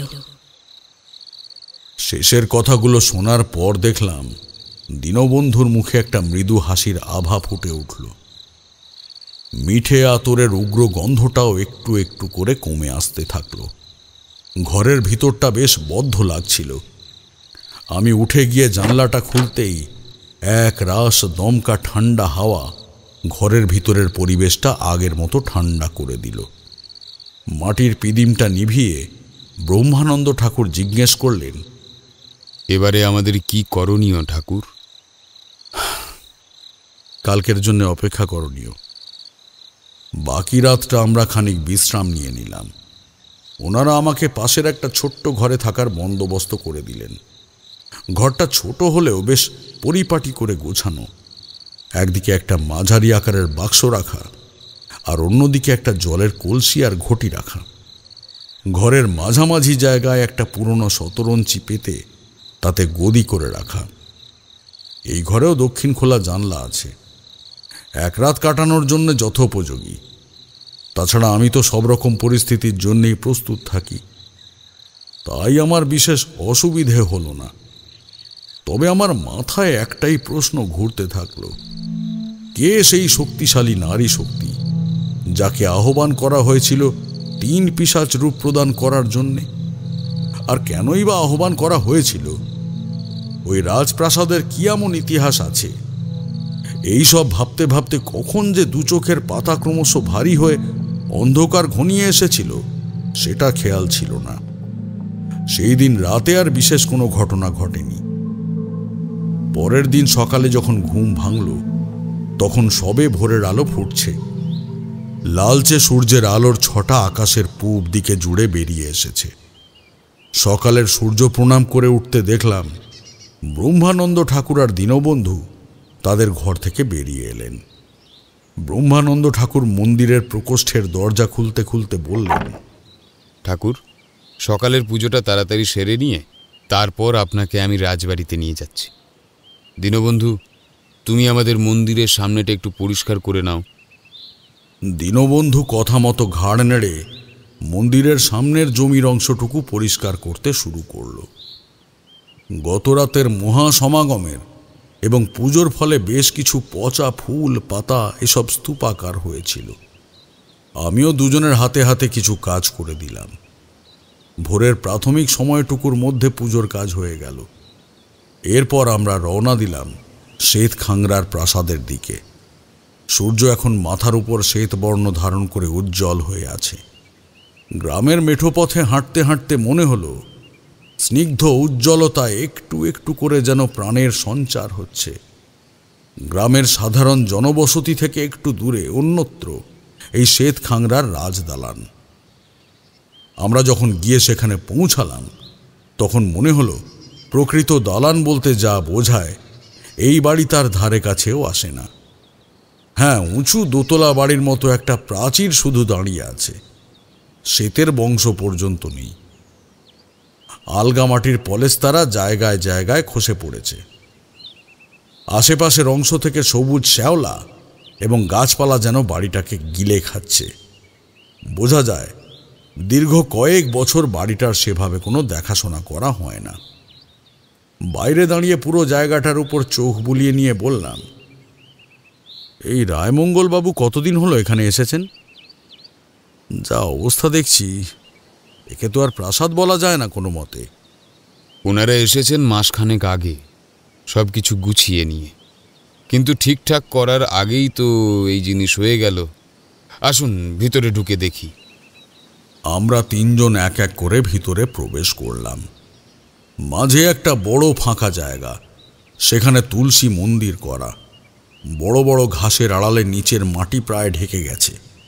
তিন দিকে লম্বা দালান, বারান্দা দিয়ে ঘেরা। জায়গায় জায়গায় শ্যাওলা জমে সবজে হয়ে গেছে। আরও অদ্ভুত লাগলো, বাড়িতে ঢোকার সাথে সাথেই চাল আর তেল পোড়ার একটা গন্ধ নাকে এলো। এই গন্ধ সাধারণত শ্মশানের মড়া থেকে পাওয়া যায়। রায়বাবু, রায়বাবু, আপনি বাড়ি আছেন? দয়া করে একবার বাইরে আসবেন, দেখুন একজনকে এনেছি। আমি দেখলাম একজন উস্কো খুস্কো চেহারার লোক আমাদের একদম মুখোমুখি দালানের উপরের ঘরটা থেকে বেরিয়ে আসছেন। চেহারা ভালোই, কিন্তু বর্তমানে দুশ্চিন্তায় রোগা হয়ে গেছেন। চোখের নিচে বেশ কয়েক রাতের অনিদ্রার ছাপ সুস্পষ্ট।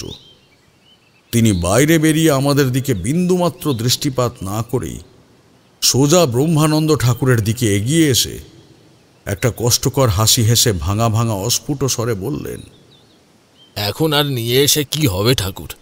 কাল থেকে কণিকারও একই অবস্থা। গত 3 দিন ধরে ওর মধ্যে এই রকম পরিবর্তন একটু একটু করে লক্ষ্য করছিলাম। মাফ করবেন রায়মঙ্গলবাবু, আমি একবার তাদের তিনজনকেই দেখতে চাই। সেটা কি সম্ভব? তিনি আমার দিকে ফিরে একবার আপাদমস্তক আমায় দেখলেন, তারপর জিজ্ঞেস করলেন, নিশ্চয়ই যায়, কিন্তু আপনি কে? কি আপনার নাম? আমার নাম তারানাথ চক্রবর্তী। আপনি হয়তো জানেন না, আপনাদের এই পরিস্থিতির জন্য উনি একটা বিশেষ সাধু এবং তান্ত্রিক সমাগমের আয়োজন করেছিলেন। আমি সেখান থেকেই এসেছি। আমি সমস্ত ঘটনাটা শুনেছি। আপনার ঘাবড়ে যাওয়ার কোনো দরকার নেই। ওনাদের বিশেষ ভয়ের কিছু হয়নি। ওনারা ঠিক হতে পারেন, কিন্তু তবে তার আগে আমার ওনাদের দেখাটা প্রয়োজন, আর কিছু বিশেষ জিনিস জানা প্রয়োজন। ও আসুন আসুন, ভিতরে আসুন। এরপরে আমরা ভিতরে প্রবেশ করে পিছনের দিকের মন্দিরের সামনে এলাম।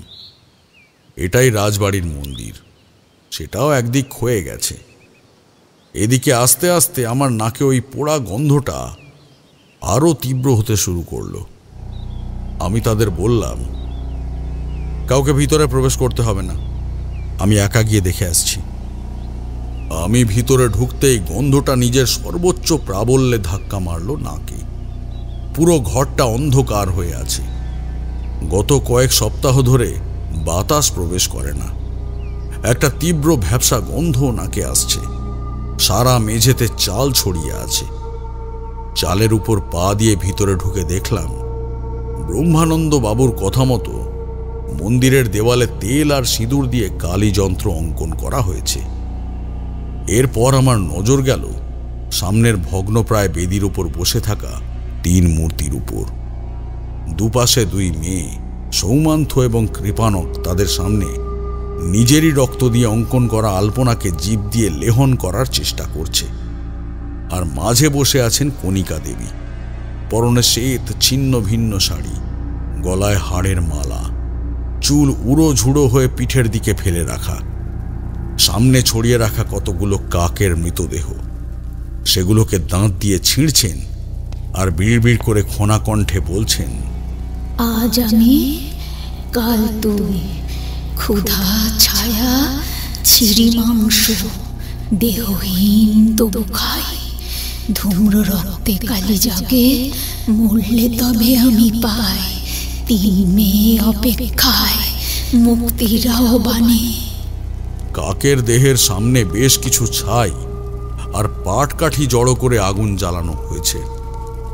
তার উপর একটা ছোট পাত্রে কিছুটা তেল আর চাল রেখে পোড়ানো হচ্ছে। এতক্ষণে গন্ধটার উৎস খুঁজে পেলাম। তাদের দেখে আমি বুঝতে পারলাম যে শুভ্রা ঠিকই বলেছিল, এই তৃতীয় রূপটা শ্বেতকালীর অধীনস্থ পিশাচ রূপ।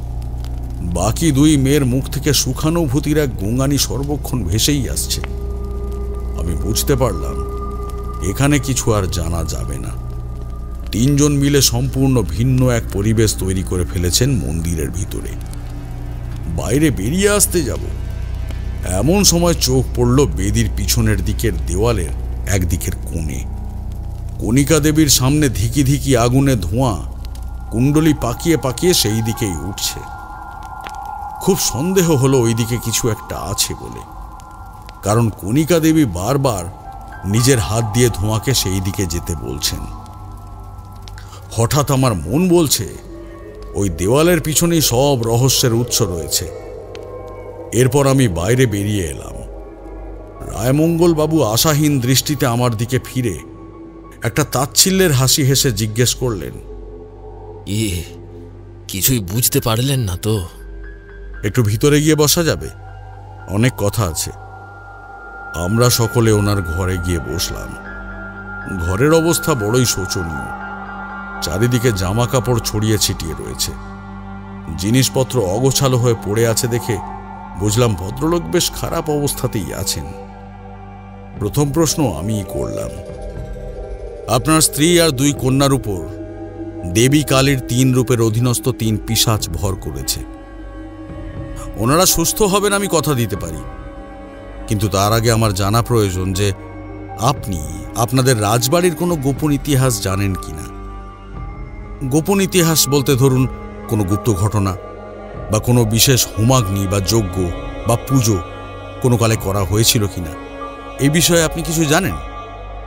তিনি আমার কথা শুনে প্রথমে একবার ব্রহ্মানন্দ বাবুর দিকে তাকালেন, তারপরে একটা দীর্ঘশ্বাস ফেলে বলা শুরু করলেন, আপনি কি জানেন কেন এই অংশটা ইংরেজদের হাত থেকে এখনো মুক্ত হয়ে আছে? তার কারণ আমার একমাত্র ঠাকুরদা ষষ্ঠীচরণ মুখোপাধ্যায় এবং ওনার তান্ত্রিক মিত্র ও এই বাড়ির সাময়িক রাজপুরোহিত অঘরীনন্দ ঠাকুর। আমার ঠাকুরদা চেয়েছিলেন বাংলার আর 5 জন রাজারাজদের মতো তিনি প্রভাবশালী এবং ক্ষমতাবান না হয়েও ইংরেজদের হাত থেকে এই শ্বেতখারাঙ্গার দালানকে মুক্ত রাখবেন। তখন তিনি আশ্রয় নিলেন তন্ত্রমন্ত্রের। তিনি সুদূর কামাখ্যা থেকে ডাক পাঠালেন নিজের পুরনো মিত্র অঘরীনন্দ ঠাকুরকে। তিনি আসার পর ঠাকুরদা সমস্ত বিষয়টা ওনাকে খুলে বললেন এবং তান্ত্রিক পদ্ধতিতে ইংরেজদের ঠেকানোর কোনো প্রক্রিয়া জানতে চাইলেন। তখন তিনি বিধান দেন, যদি রাজ্যে এমন 3 মেয়ে পাওয়া যায় যাদের মধ্যে চামুন্ডার গুণাবলী আছে, তবে তাদের আধারে দেবী চামুন্ডার থেকে শক্তিপ্রাপ্ত 3 দেবীর অধীনস্থ পিশাচ প্রয়োগ করা যায়। তবে এই 3 দেবী হলো ভদ্রকালী, দক্ষিণাকালী এবং শ্বেতকালী। সেই 3 শক্তিকে প্রয়োগ করা সম্ভব হয়, তবে তোমাদের গ্রামের সীমানা জুড়ে থাকবে তাদের অস্তিত্ব। এরপর ওনার কথা মতো খোঁজ চলল গ্রামের বিভিন্ন অংশে, এবং কপাল গুনে পাওয়াও গেল এমন 3 কন্যাকে। মাতৃভূমির সুরক্ষার জন্য নিজেদের উৎসর্গ করার দরুন তাদের পরিবারকে প্রভূত সম্পত্তি দেওয়া হয়েছিল রাজকোষ থেকে। এরপর এক রাতে অঘরীনন্দ আমাদের ওই পিছনের মন্দিরে 3 নারীকে নিয়ে পুজোয় বসলেন। তেল, চন্দন, সিঁদুর, ধুনো, জবা ফুল, আতর, চাল, পোড়া সর্ষে এবং রক্ত সহযোগে প্রায় সারা রাত ধরে পুজো চলেছিল। তারপর হয়েছিল নিষিদ্ধ নরবলি। এরপর চালন প্রক্রিয়ার সাহায্যে ওই 3 নারীর শরীরে প্রবেশ করানো হয়েছিল 3 পিশাচ রূপকে। কাজের পূর্বে তাদের ভোগ দিতে হয়। ভোগ হিসেবে দেওয়া হয়েছিল রক্তমাখা 3টি চড়াই পাখির মৃতদেহ, রক্তপক্ষী ভোগ। ভোগ প্রদান করে তিনি প্রার্থনায় জানিয়েছিলেন এই গ্রামের 3 দিক সুরক্ষার কথা। গভীর রাতের আধারে 3 পিশাচ কোথায় যেন হারিয়ে যায়। তাদের আর কোথাও কোনোদিনও দেখা যায়নি, কিন্তু গ্রামের 3 দিকের সীমানা বরাবর একটা রক্তের লালচে গণ্ডির মতো তৈরি হয়। স্থানীয় মানুষ বুঝতে পারেন যে এই গ্রামের 3 দিক একটি অলক্ষণীয় পিশাচ কবচ বেঁধে দিয়েছেন তিনি, কিন্তু প্রথম দিকে নাকি তার প্রভাব সম্পর্কে কিছুই বুঝতে পারা যেত না। সব কিছুই বড় স্বাভাবিক লাগত। হ্যাঁ, এই কয়েকদিন তিনি গ্রামের কাউকে গ্রামের বাইরে না যাওয়ার নির্দেশ দেন। কালক্রমে নিয়ম অনুযায়ী ইংরেজদের হাত যখন এই গ্রামের দিকে প্রসারিত হলো, তখন এই গণ্ডির আসল মাহাত্ম্য বুঝতে পারল সবাই। বেশ কয়েকদিনের মধ্যেই গ্রামের বাইরের জঙ্গলের মতো জায়গায় বেশ কতগুলো ইংরেজ সৈন্যের মুন্ডহীন লাশ পড়ে থাকতে দেখা গেছে। চারিদিকে রক্তে থই থই করছিল, কিন্তু কেউ সেই লাল গণ্ডির এই পারে আসতে পারেনি। অর্থাৎ তারা রাজদালান তো দূর, গ্রামেই প্রবেশ করতে পারেনি। এরপরেও ইংরেজ সরকার চেয়েছিল এই গ্রামকে নিজের কবজায় আনতে, জমিদারির উপর নিজেদের স্থায়িত্ব শাসন চালাতে। তার জন্য বারবার হানাও দিয়েছিল, কিন্তু প্রতিবার রক্ত আর নির্মম মৃত্যু ছাড়া তাদের হাতে আর কিছুই আসেনি। প্রায় 1 বছর ক্রমাগত ব্যর্থ চেষ্টা চালিয়ে যাওয়ার পর তারা আর রঘুনাথপুরের দিকে দৃষ্টি ফেরায়নি। কিন্তু তারপরেও সমস্যা হলো আজীবন এই গণ্ডি রেখে দেওয়া সম্ভব নয়। তাহলে আমাদেরও গ্রামের বাইরে যাওয়া, ব্যবসা করা, রাজ্য পরিচালনা করা, ভিন রাজ্য থেকে অতিথি আগমন এসব বন্ধ করে দিতে হতো। ঠাকুরদা আবার ফাঁপড়ে পড়লেন। তিনি তখন তাদের 3 জনকে পুনরায় মানবী দেহ থেকে মুক্ত করে 3 মৃন্ময় রূপে আবদ্ধ করলেন এবং ওই 3 মানবীর দেহ শ্রদ্ধা সহকারে অন্তিম সংস্কার করলেন। তারপর ওই 3 মূর্তিকে তিনি বিসর্জন দিতে বলেছিলেন, কিন্তু বাঁধ সাধলেন ঠাকুরদা। তখন ইংরেজদের অত্যাচারের পরিমাণ দিন দিন আরও বাড়ছে এবং ভয়ানক হচ্ছে। তিনি ভয় পেলেন এমত অবস্থায় যদি ক্রোধের বশে তারা আবার আক্রমণ করে, কারণ কাজ শেষের পরে অঘরীনন্দ ঠাকুর পুনরায় কামাখ্যায় ফিরে যাবেন এবং আমাদের স্থানীয় মন্দিরের প্রধান রাজপুরোহিত তন্ত্রজ্ঞ নন যে এত সব সামলাতে পারবেন। তাই তিনি বিসর্জনের পরিবর্তে তাদের ঘুমন্ত করায় এবং জাগ্রত করার এক বিশেষ উপায় বাতলে দিতে বললেন। যতদূর শুনেছি এই প্রক্রিয়ায় অঘরীনন্দ ঠাকুর প্রথমে রাজি ছিলেন না, কারণ পিশাচ অত্যন্ত নিম্ন শ্রেণী তন্ত্রের প্রাণী। কার্যসিদ্ধির পর তাদের কেবল নিজের স্বার্থের জন্য আটকে রাখলে ভবিষ্যতে হিতে বিপরীত হতে পারে। কিন্তু ততক্ষণে ভয় তুঙ্গে উঠে গিয়েছিল ঠাকুরদার। তিনিও নাছোড়বান্দা হয়ে বসলেন, কিছুতেই বিসর্জন দিতে দেবেন না। অতএব বাধ্য হয়েই অঘরীনন্দ ঠাকুর ব্যবস্থা করলেন। এক অমাবস্যার রাতে 3 মূর্তিকে তিনি বিশেষ হোমযজ্ঞ করে ঘুমন্ত করলেন। একটি পৃথক ও প্রকোষ্ঠ করে প্রায় সম্পূর্ণ বন্ধ করে দিলেন এবং একপাশে কোণে একটু অংশ ফাঁকা রাখলেন। বললেন ওই পথই হবে তাদের আগমনের পথ। তিনি আরও জানান, যখন এনাদের জাগানোর প্রয়োজন হবে তখন একইভাবে শুধু 3 এমন মহিলাকে এই দালানে রাত্রি যাপন করতে হবে যাদের মধ্যে চামুণ্ডা শক্তি ধারণের ক্ষমতা থাকবে। সেই থেকে এই মন্দিরের পিছনের একটা অংশকে আলাদা করে দেওয়া হলো। কিন্তু সৌভাগ্যবশত ইংরেজদের আর কোনো আক্রমণ হয়নি এবং 3 মৃন্ময়ী রূপকে চিন্ময়ী রূপে ফিরিয়ে আনার প্রয়োজনও হয়নি। কিন্তু এখন যে কি করে কি হয়ে গেল আবার। ভদ্রলোক এক নাগাড়ে অনেকক্ষণ বলার পর একটু জল খেলেন। ওনাকে দেখে মনে হচ্ছে উনি মানসিকভাবে বেশ বিধ্বস্ত হয়ে পড়েছেন। ঘরের মধ্যে একটা চাপা উত্তেজনার ভাব বয়ে চলেছে। স্নান খাওয়া সবার সবকিছু যেন মাথায় উঠেছে। এরপর আমি প্রথম মৌনতা ভঙ্গ করলাম। আপনিই বললেন যে ওই 3 মৃন্ময়ী রূপকে চিন্ময়ী রূপে আনতে হলে তাদের শক্তি ধারণ করার ক্ষমতা আছে এমন 3 চামুণ্ডা লক্ষণযুক্ত নারীকে রাতে থাকতে হবে। আপনার স্ত্রী আর 3 মেয়ের শরীরে যখন তারা প্রবেশ করেছেন তখন নিশ্চয়ই তাদের মধ্যেই সেই শক্তি ধারণের ক্ষমতা আছে। ভদ্রলোক প্রথমে একটু ভাবতে সময় নিলেন। তারপর হঠাৎই কিছু একটা মনে পড়তেই হঠাৎই উত্তেজিত হয়ে বললেন, আপনি আপনি আপনি ঠিকই বলেছেন। এত বড় কথাটা আমি কি করে ভুলে গেলাম। আমাদের আমাদের আমাদের বিবাহের সময় কণিকার গুরুদেব আমায় বলেছিলেন যে মাকে সাবধানে রেখে দিও। সে নিজেও জানে না তার মধ্যে চামুণ্ডার উপযুক্ত ভাব লক্ষণীয়। আমি তখন খুব একটা কান্দিনি এসবে। মনে হয়েছিল সবটাই বুজরুকি। কিন্তু এখন বুঝতে পারছি সেদিন উনি ঠিকই বলেছিলেন। আপনি মনে রাখলেও তো এই জিনিস আটকাতে পারতেন না। আপনার স্ত্রীর থেকেই আপনার 2 মেয়ের মধ্যেও সেই একই শক্তি স্থানান্তরিত হয়েছে।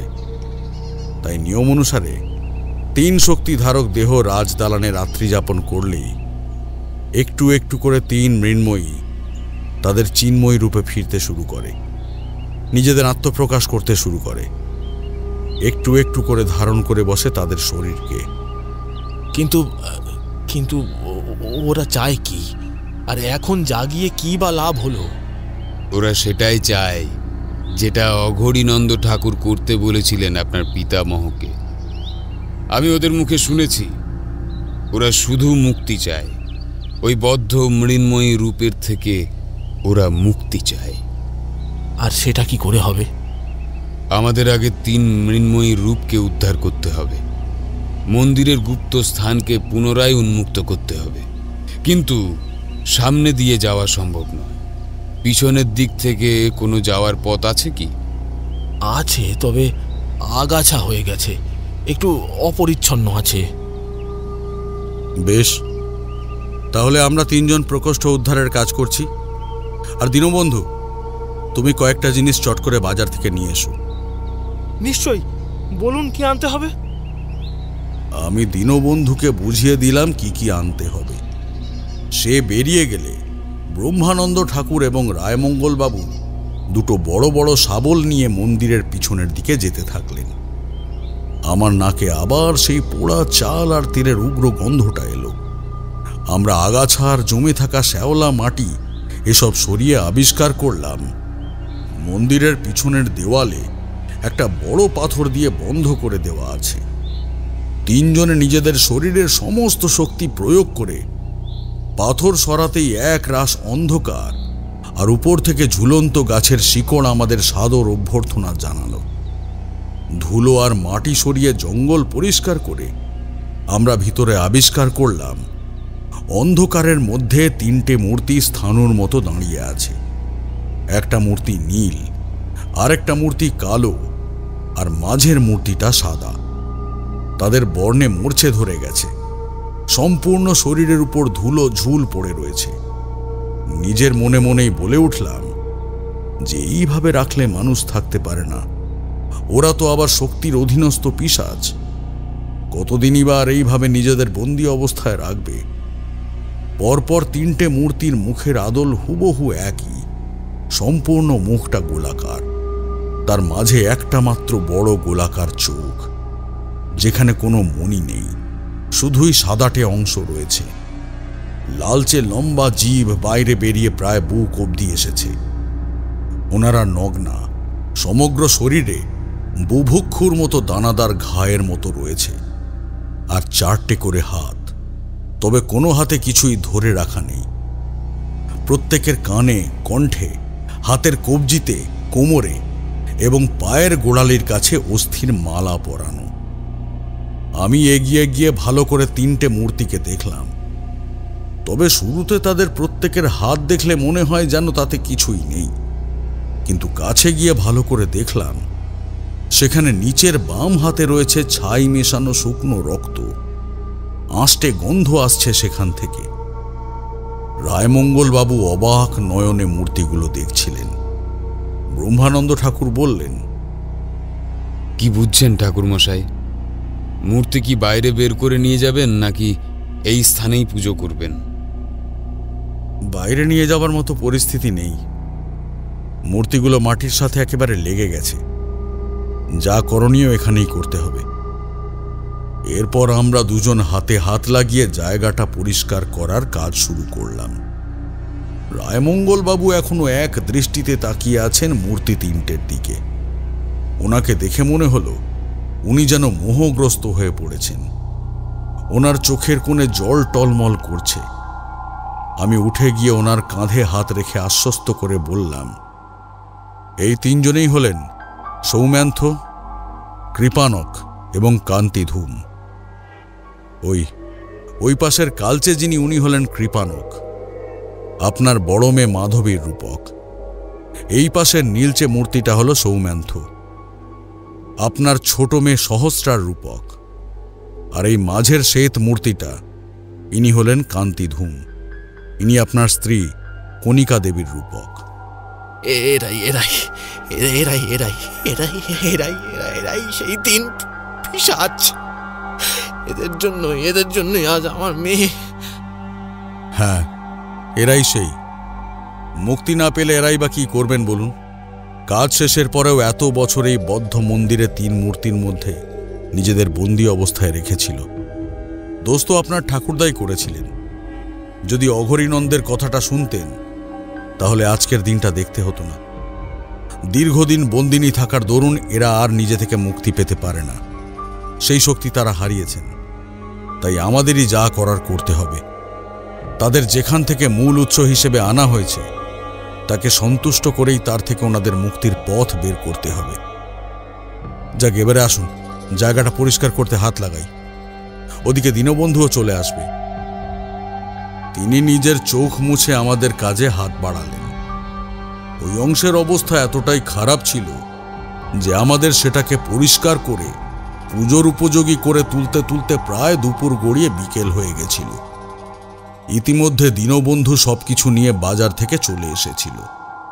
বিকেলের পড়ন্ত সূর্যের আলোয় আমরা একটু বিরতি নিলাম। সকাল থেকে আমাদের কিছুই খাওয়া হয়নি। দীনবন্ধুই আমাদের জন্য চা আর খানিকটা মুড়ি মেখে আনলো। খেতে খেতে দীনবন্ধু জিজ্ঞেস করল, ঠাকুরমশাই, রতন কুমোর কি ডেকে আনবো? কুমোর? কেন? কুমোর দিয়ে কি হবে? না, আপনি তো দেবী চামুণ্ডা কালীর পুজো করবেন বললেন, তো তার তো মূর্তি নেই, কি করে করবেন? মূর্তি ছাড়াও পুজো সম্ভব হয় দীনবন্ধু। তাকে আমরা প্রতিস্থাপক বলি।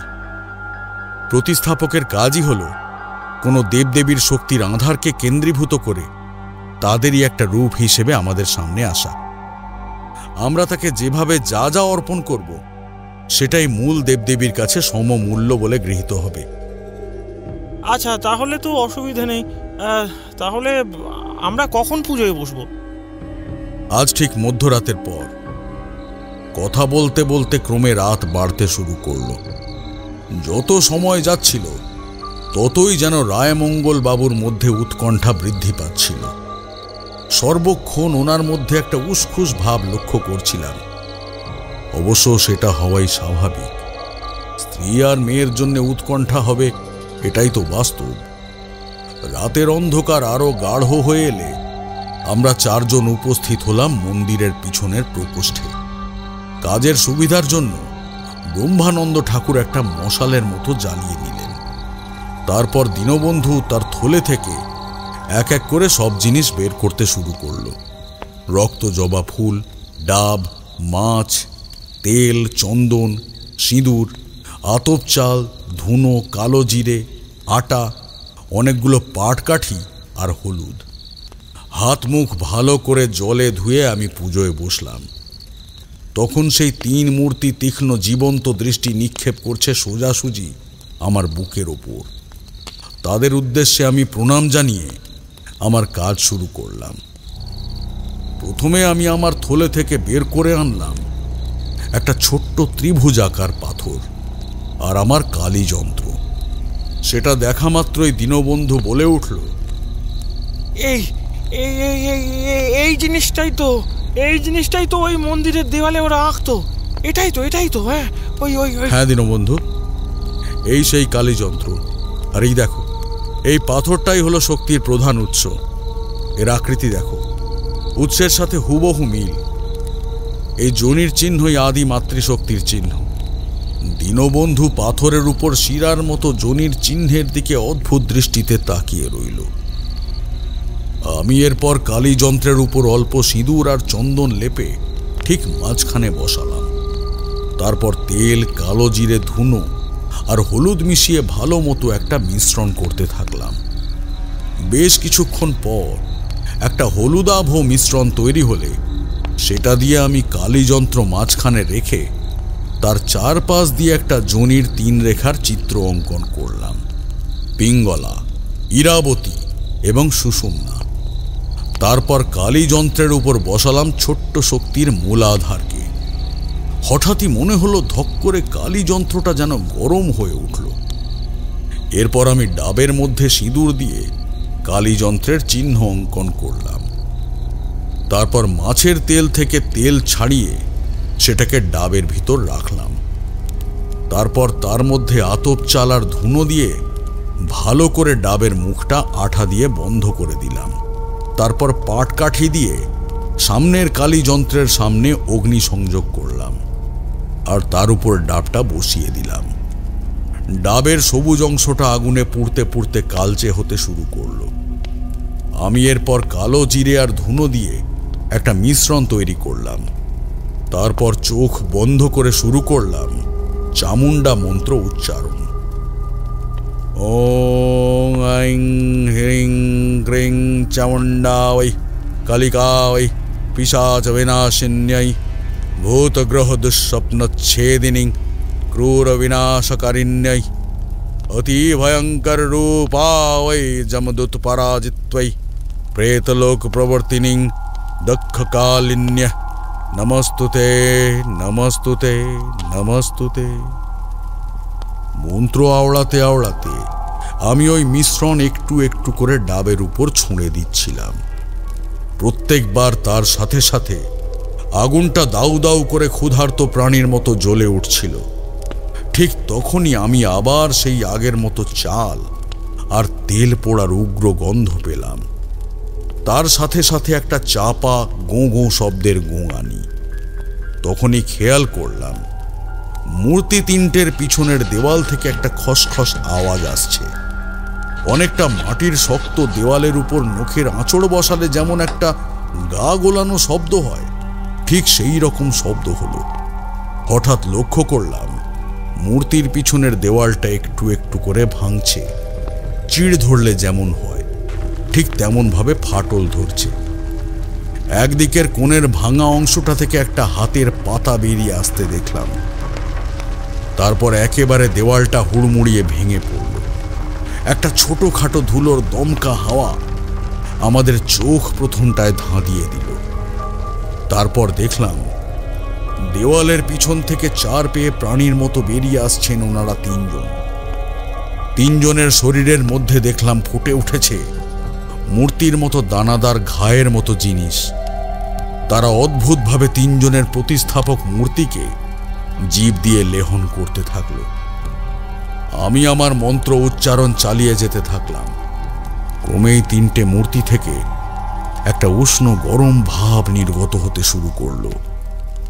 আগুনের উত্তাপ, সামনের কালী যন্ত্রের উত্তাপ আর মূর্তির উষ্ণতার আবহে চারিদিকে একটা ভ্যাপসা গরম ভাব অনুভূত হতে শুরু করল। আমার কপাল থেকে ঘাম পড়তে শুরু করেছে, কিন্তু আমি তাদের এই অদ্ভুত কাজ দেখে অবাক হয়ে গেলাম। ক্রমেই তারা সেই তিন মূর্তির সাথে যেন শারীরিক ভঙ্গিতে মিশে যেতে চাইছে। এদিকে কালী যন্ত্রের উপর পাথরের উত্তাপ লালচে হয়ে আসছে। আমার মন্ত্র উচ্চারণের গতিও আরো বৃদ্ধি পাচ্ছে। এরপর আমি ডাবটা তাদের দিকে এগিয়ে দিলাম। তারা প্রায় ওর হাত থেকে কেড়ে নিয়ে সেটা কামড়ে কামড়ে খেতে শুরু করল। আটা, গরম চাল, মাছের তেল, ধুনো তাদের চোখে মুখে মিশে একাকার হয়ে গেল। তিনজনেই তীব্র স্বরে চিৎকার করে ওর থেকে কেড়ে কেড়ে খেতে থাকলো। রায়মঙ্গল বাবু এরকম পৈশাচিক দৃশ্য দেখে ওখানেই হড়হড় করে বমি করতে শুরু করলেন। আমি ইশারায় ওনাকে বাইরে যেতে বলে দিলাম। উনি কোনো মতে নিজেকে সামলে নিয়ে বাইরে চলে গেলেন। এরপর আমি কিছুটা সিঁদুর আর তেল ভালো করে একটা ছোট্ট পাত্রে মিশিয়ে সেটা আগুনের উপর ধরে উত্তপ্ত করলাম। তারপর তার মধ্যে মেশালাম অল্প মিঠে আতর। একটা তীব্র উগ্র কড়া গন্ধ নাকে আসতে শুরু করলো। তখনই দেখলাম সামনের তিনজন ধীরে ধীরে ডাব ফেলে দিয়ে কেমন যেন ঝিমিয়ে আসতে শুরু করলো। আমি তখন দীনবন্ধুর দিকে নির্দেশ করলাম। তাকে আগে থেকেই বলা ছিল। সে আমার ইশারা বুঝতে পেরে নিজের জামার ভেতর থেকে বের করে আনলো একটা ধারালো ছুরি। আমি ছুরিটা নিয়ে আগুনের উপর সেটা উত্তপ্ত করতে করতে উদাত্ত কণ্ঠে মন্ত্র আওড়ালাম। ওং খোং ক্লিং চামুণ্ডে करालवदने प्रेत गणनाथे त्रिधा विभक्तान रक्तस्वाद तृप्तान मया समर्पितान स्थूल सूक्ष्म कर्म विलीनान कपालार्घ्य भोजिन भवज्ञाया प्रत्यवर्तन्तं ते प्रेत लोकद्यत्तासु। আগুনের হলদে তাপে ছুরির শানিত ভাগ ক্রমশ লালচে হয়ে উঠল। ছুরি পর্যাপ্ত উত্তপ্ত হলে আমি উঠে দাঁড়ালাম। তিনজন তখন তিন মূর্তির পায়ের কাছে স্তিমিত হয়ে ঝিমোচ্ছে। এক পাশের আধ খাওয়া ডাব পড়ে আছে। চারিদিকে তেল, হলুদ, চন্দন, ধুনো, চাল ছড়িয়ে রয়েছে। আমি অতি সন্তর্পণে এক এক করে এক একজনের বাম হাতের তালু থেকে ছুরি দিয়ে কেটে রক্ত বের করলাম। তারপর উপযুক্ত প্রতিস্থাপকের বাম হাতের নিচের পাতায় রক্তটার কিছুটা অংশ নিয়ে ভোগ হিসেবে প্রদান করলাম। সাথে সাথে তিনজনের শরীরটা একটু যেন কেঁপে উঠল। রক্ত তাদের হাতের তালুতে প্রদান করে আমি ফিরে এলাম কালী যন্ত্রের দিকে। তার উপরে রাখা পাথরটা ধীরে ধীরে ঠান্ডা হয়ে আবার আগের অবস্থায় ফিরে আসছে। আমি পাথরটা তুলে পরপর তিনজনের মাথায় ঠেকালাম। তিনজনের মুখ থেকেই রক্ত বমি হওয়ার মতো করে ছলকে রক্ত বেরিয়ে এলো। অজ্ঞান অবস্থাতেই তাদের মুখটায় চাল, হলুদ, তেল, ডাবের শাঁস আর রক্ত মিশে বিভৎস লাগছে। ততক্ষণে শক্তির প্রধান উৎস স্তিমিত হয়ে লালচে ভাব কাটিয়ে নিজের স্বাভাবিক আকারে ফিরে এসেছেন। তারপর আমি রক্তজবার মালা থেকে তিনটে ফুল নিয়ে ওনাদের তিনজনের কপালে এবং বক্ষে স্পর্শ করলাম। ধীরে ধীরে তাদের মুখ থেকে রক্ত উদ্গীরণ বন্ধ হলো এবং শরীরের কম্পন স্থির হলো। তাদের পরনের বস্ত্র অবিন্যস্ত হয়ে গেছে দেখে দীনবন্ধু মুহূর্তের মধ্যে তাদের তিনজনের শরীরটাকে সাদা চাদর দিয়ে মুড়িয়ে দিল। আমি ব্রহ্মানন্দ ঠাকুরকে বললাম, আপনি রায়মঙ্গল বাবুকে নিয়ে ওনাদের তিনজনকে এখন ভিতরে নিয়ে যাওয়ার ব্যবস্থা করুন। শরীরটা দুর্বল লাগবে, একটু পারলে একটু গরম দুধ খাওয়াতে পারেন। ব্রহ্মানন্দ ঠাকুর আমার কথা মতো ঘাড় নেড়ে সম্মতি জানিয়ে বাইরে রায়মঙ্গল বাবুকে ডাকতে গেলেন। আমি দেখলাম দীনবন্ধু নিজের প্রেয়সীর সামনে হাঁটু মুড়ে বসে তার মাথায় হাত বুলিয়ে দিচ্ছে। সত্যি বলতে এতক্ষণ এত কিছু হওয়া সত্ত্বেও একবারের জন্যও তাকে উত্তেজিত হতে দেখিনি। কি অস্বাভাবিক স্নায়ু ছেলেটার! কিন্তু এখন যখন সব ঠিকঠাক হয়ে গেছে, হয়তো নিজের আবেগকে আর ধরে রাখতে পারেনি। প্রেয়সীর মাথার কাছে বসে আদুরে ভঙ্গিতে হাত বুলিয়ে দিচ্ছে। ইতিমধ্যেই ব্রহ্মানন্দ ঠাকুর এবং রায়মঙ্গল বাবু ছোট মেয়েকে নিয়ে ঘরের দিকে গেছেন। আমি দীনবন্ধুর কাঁধে হাত রেখে তাকে আশ্বস্ত করে বললাম, আর কোনো চিন্তা নেই, সে এখন সুস্থ আছে। সে আমার দিকে তাকিয়ে একটা মৃদু হাসি হাসল। ক্রমশ রাতের অন্ধকার গভীর হতে শুরু করল। ওনাদের তিনজনকে উপরের তলায় নিজেদের ঘরে শুইয়ে রাখা হয়েছে। আমরা চারজন নিচের ঘরে চা নিয়ে একটু কথাবার্তা বলতে বসেছিলাম। আচ্ছা ঠাকুর মশাই, আপনি কি করে বুঝলেন যে মাধবীকে দক্ষিণাকালী, সহস্রাকে ভদ্রকালী, এই দুজনেরই পিশাচ ভর করেছে? মানে দেবীর তো অসংখ্য রূপ, আপনি দৃঢ়ভাবে এই দুই রূপের কথাই বুঝলেন কি করে? কারণ সহস্রাকে দেখেছিলাম সে আলপনা আঁকছিল তার বাঁ হাতের তালুর চামড়া ছিঁড়ে, যেটা ভদ্রকালীর প্রতীক, আর মাধবী আলপনা আঁকছিল তার ডান পায়ের চামড়া ছিঁড়ে। ডান পা সর্বদা দক্ষিণমুখী চিহ্নিত করে, অর্থাৎ সেটি দক্ষিণাকালীর রূপ। আর কণিকা মায়ের বিষয়টা, ওটা কি করে?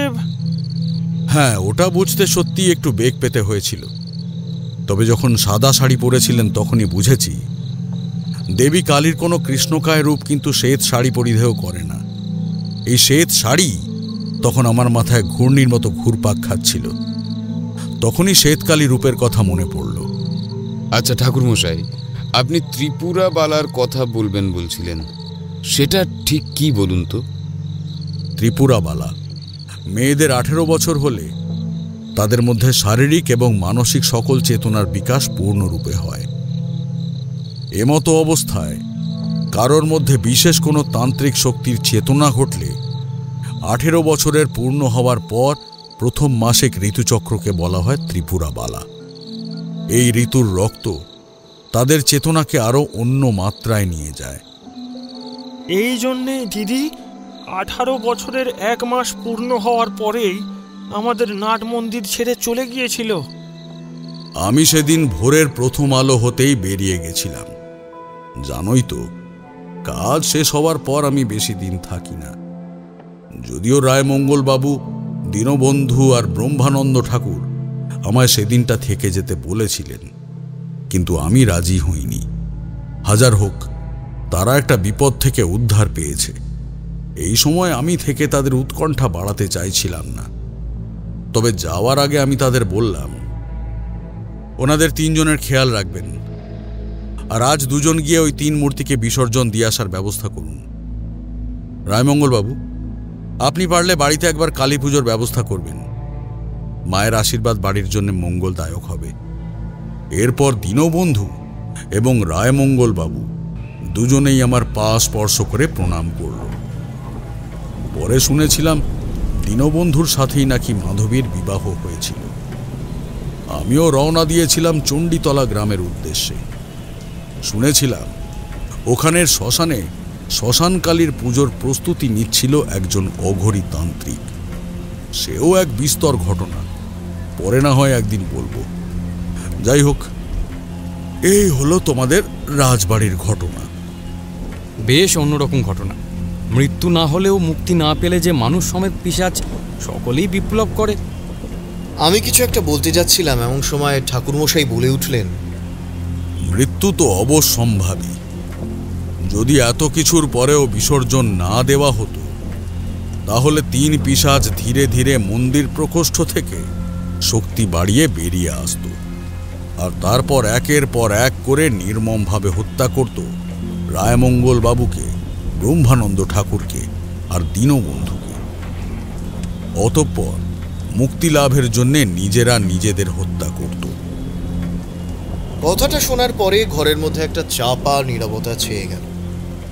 বাইরে থেকে বৃষ্টির ঝমঝম শব্দটা ক্রমাগত বৃদ্ধি পাচ্ছে। তারানাথের মুখে একটা সূক্ষ্ম হাসির রেশ ফুটে উঠেছে, আর ওনার তীক্ষ্ণ তির্যক দৃষ্টি সরাসরি আমার চোখের দিকে। কিন্তু সেদিন আর আমরা সেখানে বসিনি, বৃষ্টির মধ্যেই বেরিয়ে এসেছিলাম। আমার মানসিক অবস্থা খুব খারাপ ছিল। বারবার মনের মধ্যে ঘুরছিল আহিরিটোলা রাজবাড়ির ঘটনাটা। ওখানেও কি তাহলে এমন কোনো ঘটনা ঘটেছে যার জন্য পুরো পরিবারকে ওইভাবে মৃত্যুবরণ করতে হয়েছে? তারানাথ তো শ্বেত খাংরার দালানে ছিল, তাই সময় মতো কাজ করায় কিছু বিপদ হয়নি। কিন্তু এখানে তো তেমন কেউ ছিল না। হয়তো সময়টা অনেক বেশি হয়ে গিয়েছিল। বিষয়টা নিয়ে ভাবতে ভাবতে মটলিনের রাস্তা দিয়ে হাঁটছিলাম। ঘোরটা কাটল কিশোরীর তাচ্ছিল্যের হাসিতে করা একটা বক্তব্যে। না, ভেবেছিলাম তোমার বাড়ি গিয়ে ওই খবরের বাকিটুকু পড়ব, কিন্তু আর যাব না। এমন একটা ঘটনা শোনার পর বাস্তবে ফিরে আসতে মন চাইছে না। রেশটা কিছুক্ষণ না হয় লেগেই থাকুক, কি বলো বিভূতি?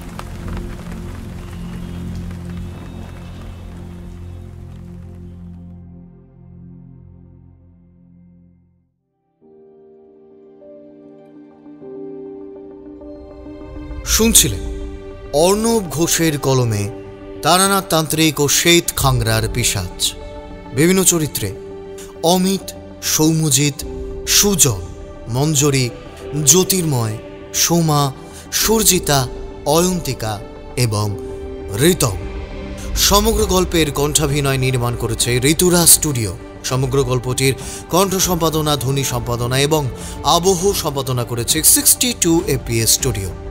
গল্পটি শুনে ভালো লাগলে অবশ্যই আমাদের চ্যানেলটি সাবস্ক্রাইব করে বেল আইকন প্রেস করে রাখবেন, এবং অবশ্যই আপনার মূল্যবান মতামত আমাদের কমেন্টসে জানাতে ভুলবেন না।